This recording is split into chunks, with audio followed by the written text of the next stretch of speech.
What's up, everybody? Welcome back to another highly combustible reaction. We're jumping into the next one on our Caseykilmore journey. Get over, show her all the love of the world. If you're not following her yet, you should be. Definitely go check out the rest of the content. Why you can't understand spoken Dutch?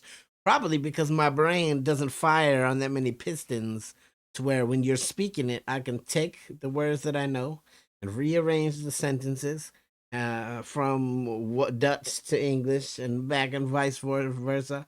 Reading Dutch is way simpler for me than listening to like the Discord. In the Discord, I can pull out little words here and there that I understand or little phrases that I know. Then I'll get it. But it takes me some time to sit there and sort through it. But we're learning. We're definitely learning. Learning has occurred. Let's see what Casey got to say about the subject. Let's roll. Wat zeg jij? Wat zeg jij? Wat zeg jij? Wat zeg jij?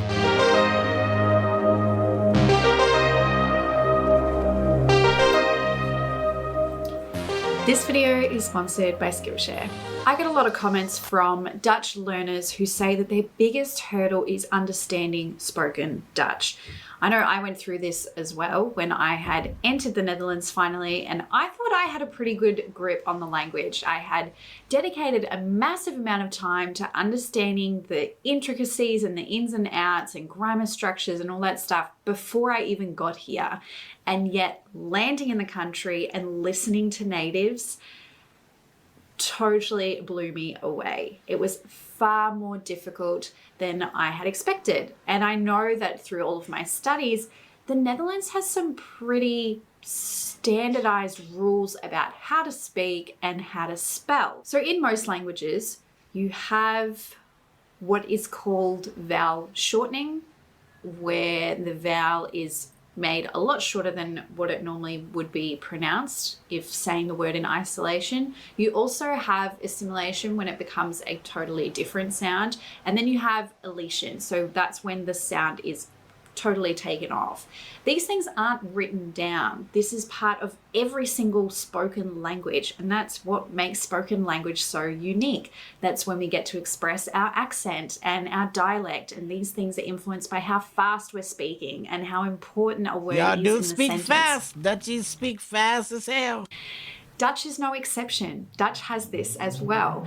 And I was reading a study recently that took a bunch of Flemish speakers and Dutch speakers and put them in and recorded them speaking and how often or how likely they were to create these mistakes when they were pronouncing these vowel sounds. From what I can tell, Dutch is a mostly phonetic language. There are usually only one way to spell a sound. There are some exceptions to this.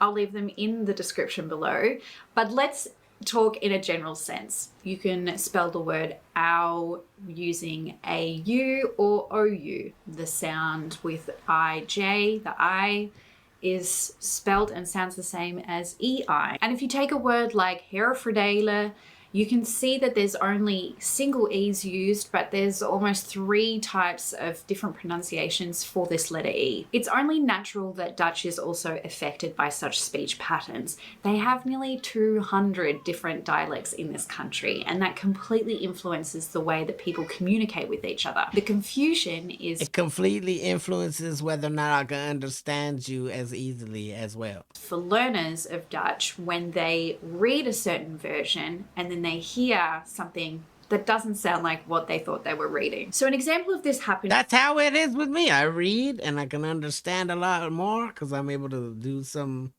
mind magic and flip things around. But when I listen, it's like, or when I read, that's where it is. Like even the pronunciation is harder because it's not like I'm reading what I'm looking at. In English would be a sentence like, what did you say? In Australian English, we are notorious for blending all of our words together and creating great big long sentences.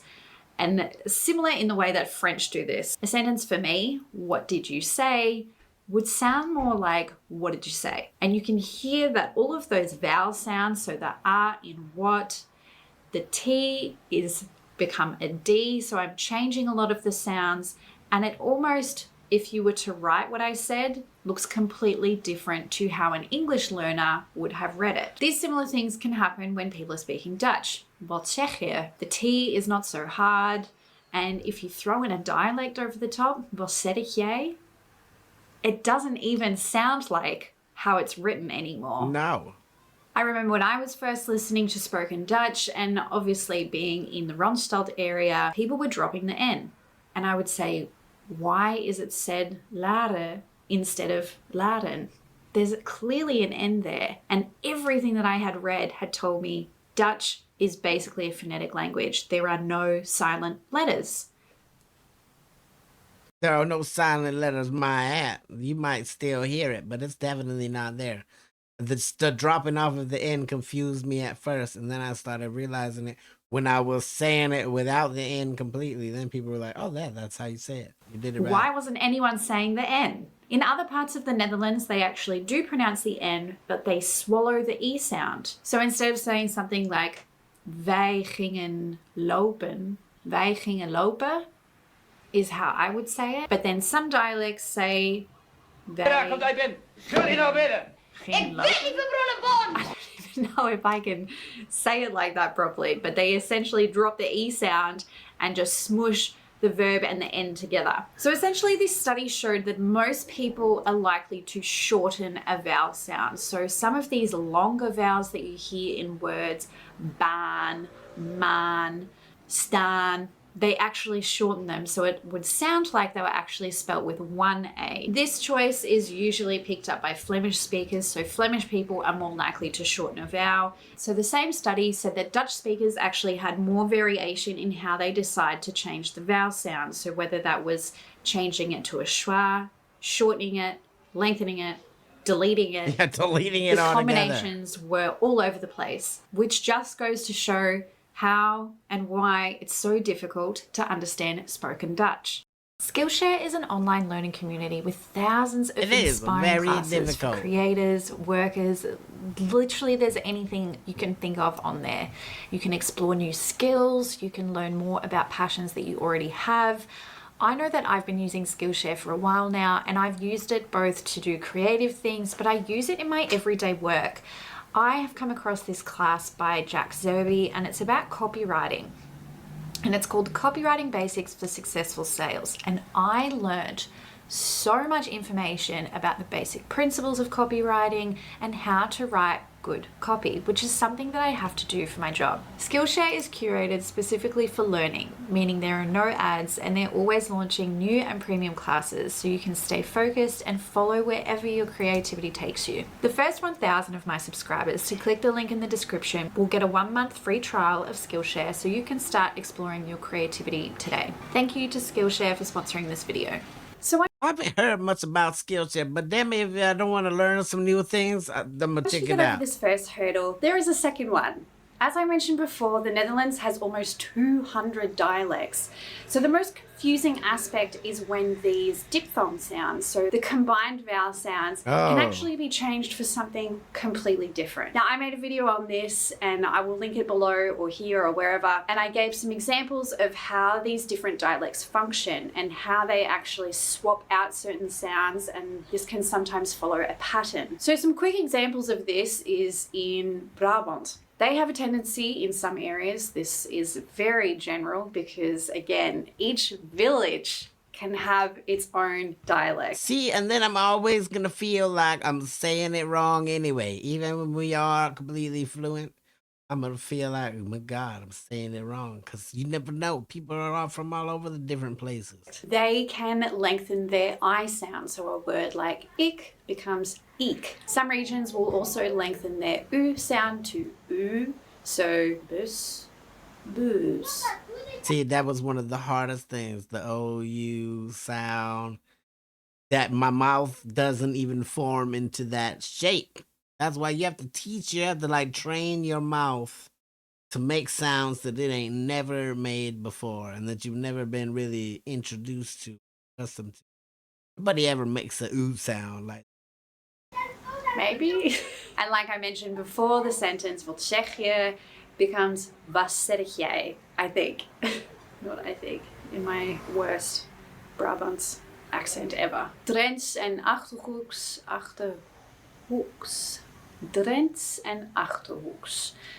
Drents and Achterhoeks, which is another umbrella that encompasses a certain type of accent and dialect, will have a tendency to change the I sound to an E sound. So words like reizen become riesen. Strijken. See, that's a totally different word. Striken. I was listening to is it RTL Drents? Like a news program on YouTube to try and hear variations of this accent, and the guy kept saying "used" instead of "youst." These are things that completely throw you off, and sometimes if a word that's changed sounds like an original word that you're used to, it can confuse you so much as a Dutch learner. I love the variation that exists so glad she's within pointed the Dutch this language. It is one of my favorite things about learning Dutch, but it is also one of the things that can be a complete pain in the butt when you're just beginning and you're trying to get your feet on the ground in the Dutch language. Most of the content that you find online is produced for learners, so it's very slow and clearly spoken, which is exactly what you need in the beginning, but it's also super unrealistic and not the real way that people use the language. Everyone has their own way of speaking, whether there's influences of their background, what their first language is, what dialect they used to speak at home, how fast they're talking, who they're talking to, what words they want to stress, how important is what they're saying. All of these things come into play in a single sentence. Everyone has their own way of communicating, and that's obviously what makes language fun and beautiful. If you are studying Dutch, stick with it. I promise you it will be completely worth it. It sounds like my email. My Duolingo's been hitting me up. We're disappointed in you. When you start recognizing some of these accents and dialects, it is a really, really exciting feeling. So I encourage you to keep going. If you like this video, give it a big thumbs up. It seriously helps my channel a lot.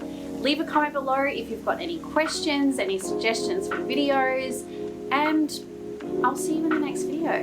Bye. Hey, get over and show Caseykilmore all the love in the world. Do it today. Get over and bump up her numbers. Definitely. I appreciate the little boost of motivation there at the end. Keep at it, because it does. It gets kind of grueling. You think you got it. You learn these words, and then you hear people speak, and then you didn't even realize that they were saying the words that you already knew because it's sad, different than you read it. Like it has not been an easy ride, but I have found that I read Dutch a lot better than I hear it spoken, and I'm able to tell you. Then I'm able to just like translate it. It takes me too long. When I'm reading, I can read at my own pace and resort things out. And I don't know. It's all very valid things. I'm trying to learn, and I'm talking to people in the Discord, and you might ask one person one thing and they'll tell you one way. You ask somebody from a different area or something, and they're going to tell you that it's said in a slightly different way. It is confusing, and it has been hard, but we are definitely still learning. Get over, show her all the love of the world. Smash the like button if you liked it, the dislike button, but it won't believe you. Tell the next one of my Combustible. You guys be happy, healthy, safe. I love you to the moon and back. Peace.